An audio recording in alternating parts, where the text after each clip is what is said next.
Connaissances et témoignages.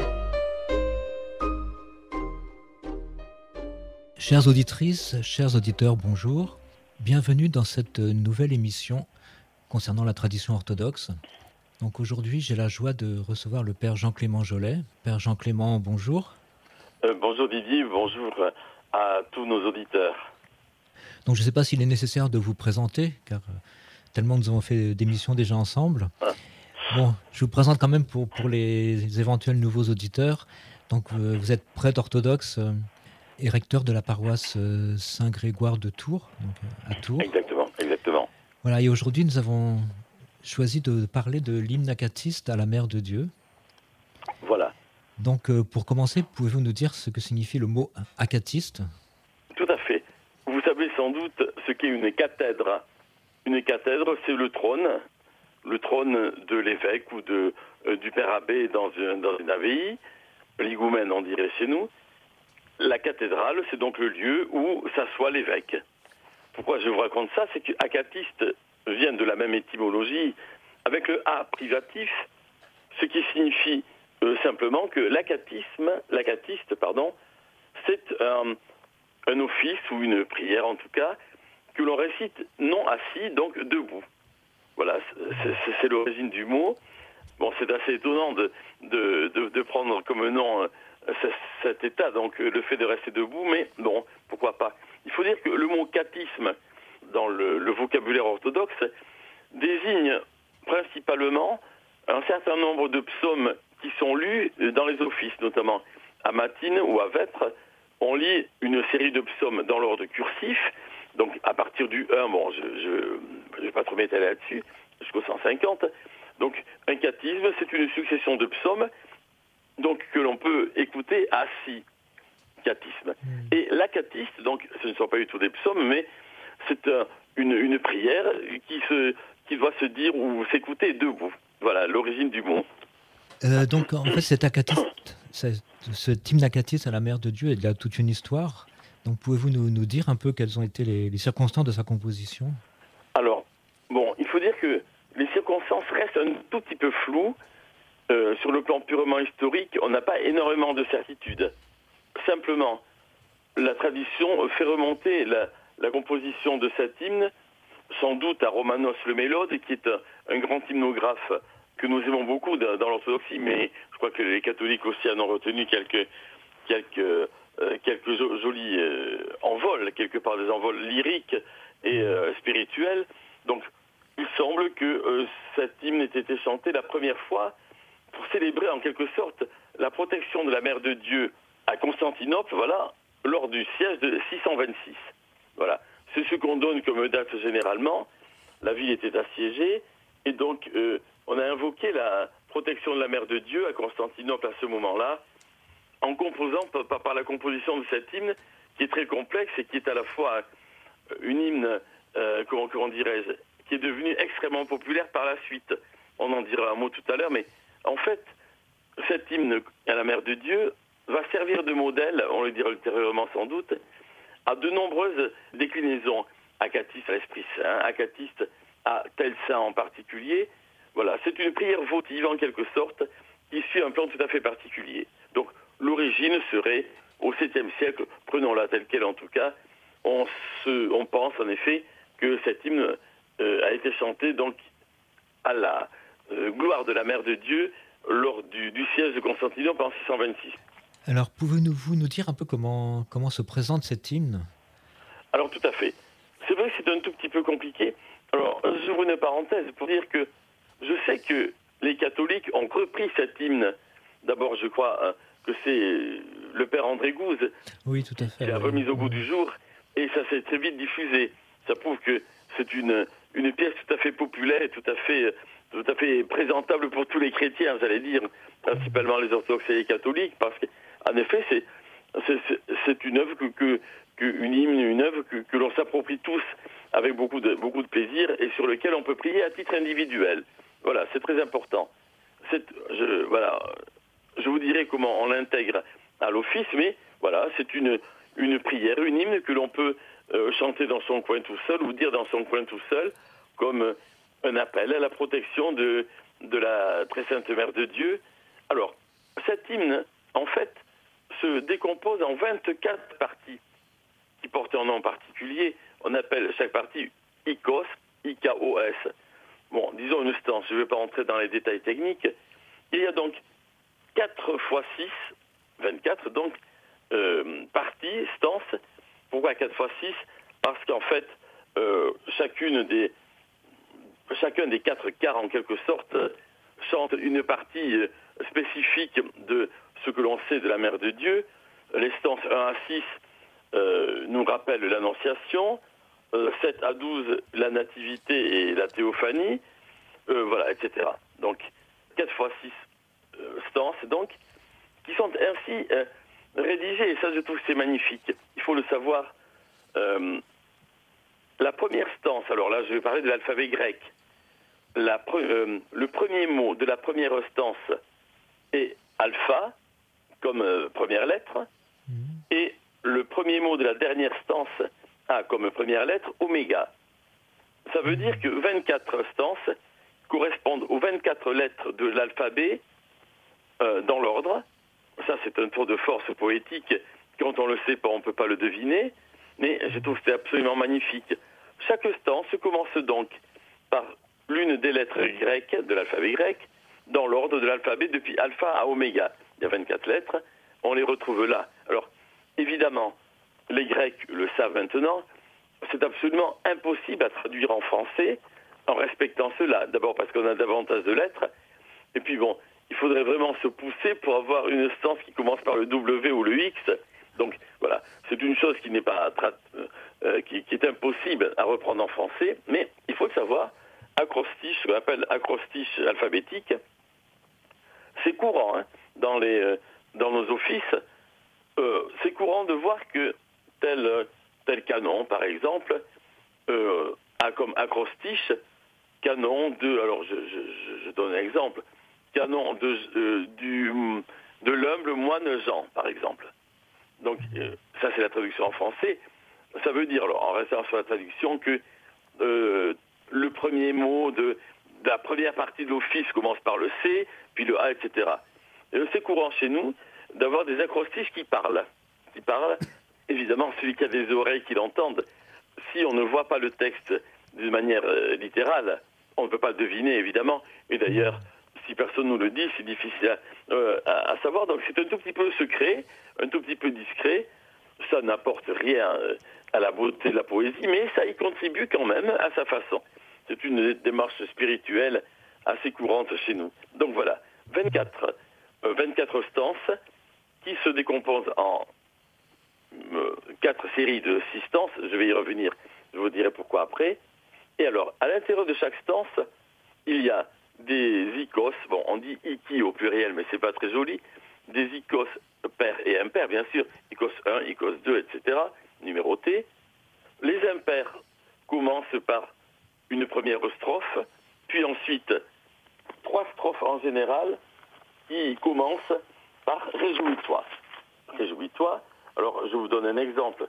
Pour la première strophe de l'Agatiste à la Mère de Dieu,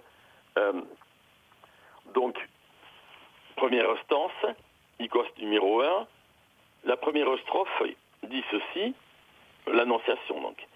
Du ciel fut envoyé un archange éminent pour dire à la Mère de Dieu, réjouis-toi. Et, te voyant, Seigneur, prendre corps à sa voix, il clame sa surprise et son ravissement. Voilà. Donc, ça nous annonce en quelque sorte l'esprit de toute cette stance. Puis ensuite, donc 3 séries de réjouis-toi. Alors, je vais vous les lire. Pour la première, pour l'ikos numéro 1. Réjouis-toi qui fait briller notre salut. Réjouis-toi par qui le mal a disparu. Réjouis-toi car tu relèves Adam déchu. Réjouis-toi car Ève aussi ne pleure plus. Réjouis-toi, montagne inaccessible aux humaines pensées. Réjouis-toi, insondable océan soustrait même aux anges. Réjouis-toi, car tu deviens le trône et le palais du roi. Réjouis-toi, puisque ton Créateur se fait porter par toi. Réjouis-toi, étoile annonciatrice du soleil levant. Réjouis-toi, fertile sein, où Dieu va s'incarnant. Réjouis-toi, par qui la créature se va recréant. Réjouis-toi, par qui le Créateur devient petit enfant. Ça se termine par le refrain « Réjouis-toi, épouse inépousée ». Alors, j'ai tenu à vous lire intégralement ce premier icos, parce que vous remarquez que c'est rimé. Il y a des rimes, dans le texte grec aussi. Donc, les traducteurs ont essayé de respecter les rimes, ce qui donne en effet des tournures qui sont parfois un tout petit peu forcées. Par exemple, réjouis-toi par qui la créature se va recréant. Bon, c'est un tout petit peu difficile à dire. Donc, il y a eu plusieurs essais de traduction de l'hymne acréatiste. Là, je vous ai lu l'un des premiers essais du père Denis Guillaume, qui a l'essai doit avoir au moins 40 ans.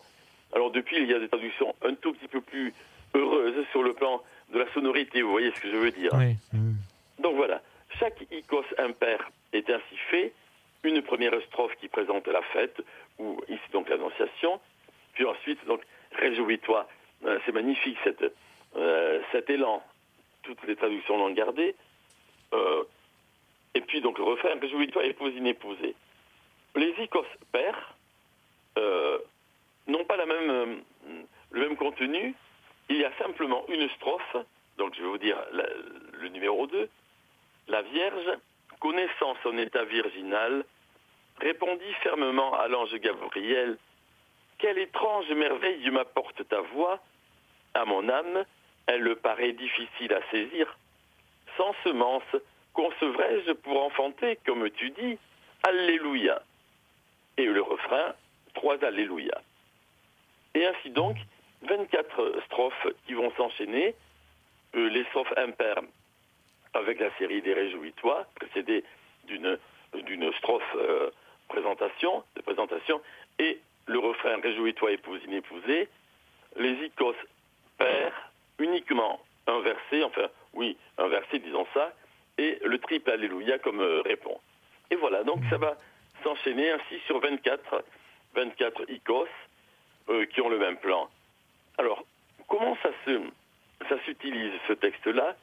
En fait, je le disais tout à l'heure, c'est avant tout un texte personnel, un texte que l'on peut prier devant une icône, par exemple, ou devant un lieu marial, s'agissant de l'Acatiste à la Mère de Dieu qui est si populaire. Pour ce qui concerne l'usage liturgique, c'est un tout petit peu différent dans l'orthodoxie. En effet, il n'y a pas à proprement parler d'acatisme communautaire, parce qu'en fait le texte est assez bref dans le fond. Donc on l'a intégré à un office existant. Je vais y revenir de suite.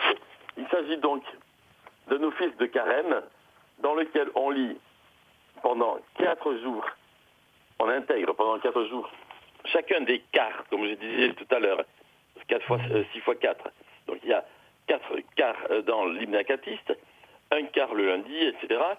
Et le vendredi de la 5e semaine de carême, on intègre totalement l'hymne à l'intérieur d'un office de matine, ce qui fait un office en effet très long du coup. Voilà, donc nous on le récite pendant le carême. Voulez-vous savoir pourquoi au fait? Parce qu'en fait c'est pas lié au carême, c'est lié à l'annonciation justement, le 25 mars. Et habituellement on fait précéder de ce chant de l'acatisme par le kondakion. Alors le kondakion, c'est une strophe, je ne vais pas entrer trop dans les détails, une strophe qui parle vraiment à la fois de cette victoire, quelque part, de la protection de la Mère de Dieu. Que retentissent nos accents de victoire en ton honneur, Reine invincible, toi qui nous sauves des périls du combat, Mère de Dieu, Vierge souveraine. Vers toi montent nos louanges, nos chants d'action de grâce. De ton bras puissant, dresse autour de nous le plus solide des remparts. Sauve-nous de tout danger, hâte-toi de secourir les fidèles qui te chantent. Réjouis-toi, épouse inépousée. Ce texte a été intégré par la suite, semble-t-il, à l'office du 25 mars, l'office de l'Annonciation. Je trouve que c'est magnifique cette intégration. Or, le 25 mars tombe toujours pendant le carême. Du coup, les hymnographes ont décidé d'intégrer carrément, de s'approprier cet hymne acatiste à l'intérieur du carême. Comme je le disais tout à l'heure, tout cela est régi d'une manière tout à fait précise, bien sûr. Le premier quart, l'Annonciation, le lundi de la 5e semaine, etc., comme je le disais tout à l'heure. Alors, Père Jean-Clément, vous nous disiez donc cet hymne acatiste reprend les principaux événements de la vie de la Mère de Dieu, que c'est une hymne populaire. Est-ce qu'on peut dire que c'est un petit peu l'équivalent de la prière du rosaire en Occident? Oui, avec les mystères, n'est-ce pas, les mystères. Oui, peut-être. En tout cas, j'avoue que je ne connais pas bien la prière du rosaire. Bon, les mystères du rosaire, je les connais, mais en effet, peut-être, oui, on peut dire cela. Ce qui est important, c'est de s'approprier cette prière-là. On n'est plus, bien sûr, dans un temps où on a besoin de la protection de la Mère de Dieu sur la ville de Constantinople. Bien sûr, quoi qu'on peut se poser la question en ce moment, mais c'est autre chose, vous voyez ce que je veux dire. Cette hymne, il faut... je pense que c'est la même chose, d'ailleurs, pour les mystères du rosaire. Il faut se les approprier, ces prières. Elles doivent nous parler aujourd'hui, à nous, dans le contexte qui est le nôtre actuellement. Vous voyez ce que je veux dire, quoi. Oui, un peu comme... Elles doivent nous parler. Alors, évidemment, c'est une hymne tout à fait joyeuse. Réjouis-toi. C'est une belle étymologie. Joyeuse. Donc, il y a cette joie. On s'adresse à la Mère de Dieu, réjouis-toi. Je trouve que c'est assez rare d'ailleurs. Et si cette réjouissance pouvait nous revenir à nous, si nous pouvions nous-mêmes nous habiter de cette réjouissance. J'aimerais, moi, que, vous voyez, quand on dit cet office qui est très populaire, encore une fois, devant l'icône de la Mère de Dieu, ou bien l'office équivalent devant la Sainte Trinité, il existe de très nombreux acatistes qui ont été calqués là-dessus par la suite. Et d'ailleurs, je crois que même actuellement, pour des saints qui sont particulièrement vénérés, il y a des gens qui composent des acatistes. Mais bon, c'est sans doute trop rapidement fait. À mon avis, j'en ai eu quelques-uns qui ne sont pas forcément très réussis. Mais voilà, vous êtes face à l'icône de la Mère de Dieu, vous lui dites réjouis-toi, toi qui as porté en ton sein le Sauveur de l'univers. Et si déjà la Mère de Dieu nous répond, toi aussi réjouis-toi, qui as pris dans ton corps le corps et le sang du Christ, par exemple. Nous devons recevoir ceci en retour. C'est un chant de louange à la Mère de Dieu, mais la Mère de Dieu, par son regard, par sa miséricorde, ou les saints que nous chantons, par leur regard, leur sagesse, leur intercession auprès du Seigneur, nous demande aussi, toi aussi réjouis-toi. C'est un échange très, très très direct, et encore une fois joyeux. C'est une proclamation joyeuse, même, encore une fois, ce texte est né dans des conditions dramatiques. Vous disiez aussi qu'il y a d'autres chants un peu qui sont un peu équivalents, comme le fils de Paraclisis. Tout à fait. Alors, simplement, je vais dire un mot de la Paraclisis pour terminer. Je dirais que, pour en revenir au chant de Père André Gouze, cet usage-là est un usage uniquement dans les paroisses russes. Le fait de chanter à plusieurs voix, de chanter tout court d'ailleurs, ou d'ailleurs de mémoire.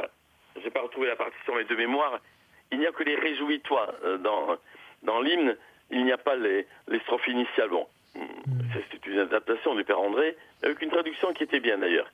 Mais dans l'usage byzantin, qui est beaucoup plus antique, bien sûr, les Russes n'ayant connu l'Église et l'orthodoxie qu'en gros à la fin du premier millénaire, pour faire bref.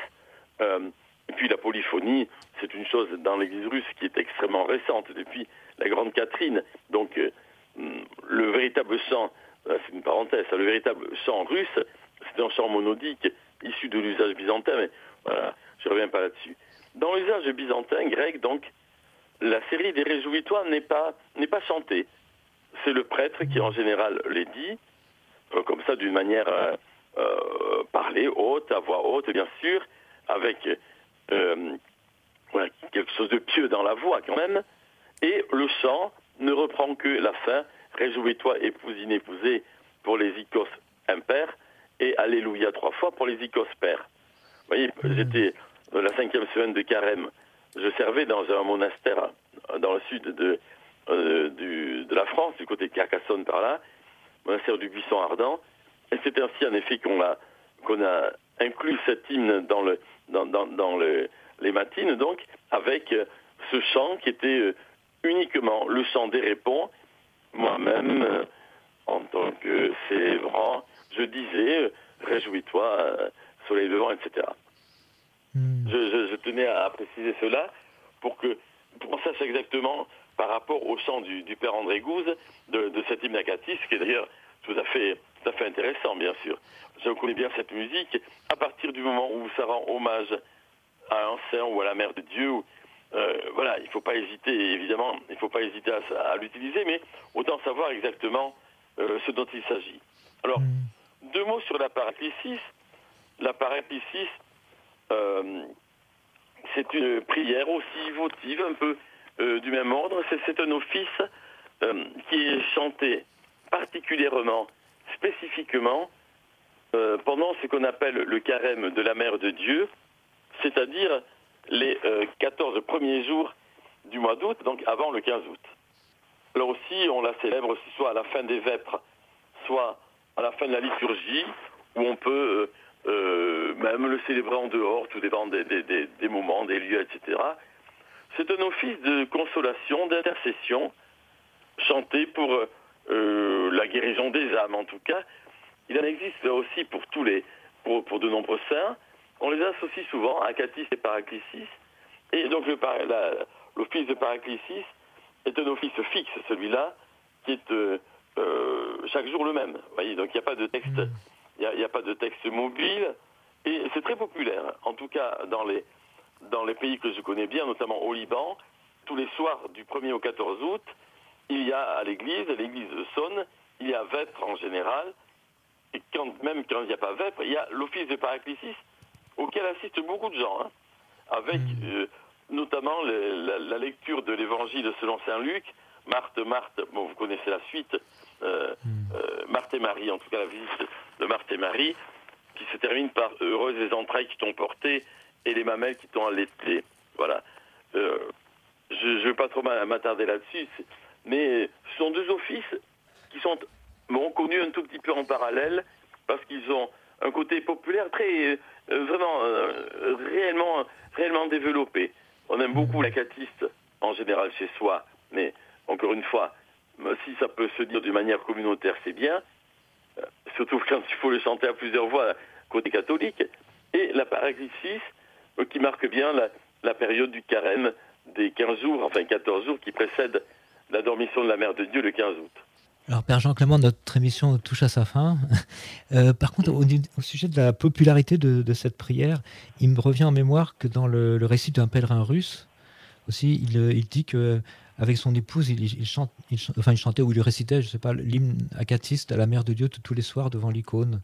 Oui, c'est ça, c'est ce que je dis. C'est tout à fait ça. Et je trouve que c'est un très bon usage, quoi. C'est ce qu'il faut faire souvent face à la Mère de Dieu. Bon, on a des prières toutes faites, bien sûr, on n'est pas démunis, mais voilà. Mais on a comment peut-on lui rendre louange, quoi, la Mère de Dieu, c'est un peu ça, pour tout ce qu'elle est. Et le fait de lire l'acatiste, en se souvenant bien des 4 parties, l'annonciation, la visitation, etc., histoire de revivre cela avec elle, pour pas faire défiler comme ça toutes les stances de manière un peu mécanique, eh bien, je trouve que c'est une très belle prière, absolument, que tout le monde qui n'est pas particulièrement orthodoxe, puisque, je vous dis, ça remonte au temps où la séparation, heureusement, n'était pas consommée. Au premier millénaire, on était ensemble, mon Dieu, ne l'oublions pas. Donc, tous nos frères catholiques peuvent évidemment utiliser cet acatiste pour louer la Mère de Dieu. On le trouve facilement sur Internet. On en trouve plusieurs versions. Voilà, n'hésitez pas à utiliser cette prière pour dire tout votre bonheur d'être face à la Mère de Dieu ou face à la Sainte Trinité ou à d'autres saints qui vous sont propres. Merci Père Jean-Clément pour cette belle présentation de cette prière, de cet hymne. Et donc je salue tous nos auditeurs, toutes nos auditrices, et puis je vous dis à bientôt pour une prochaine émission. Avec grande joie vraiment. Et puis je salue tout le monde, sans oublier Mathieu à la technique. À très bientôt.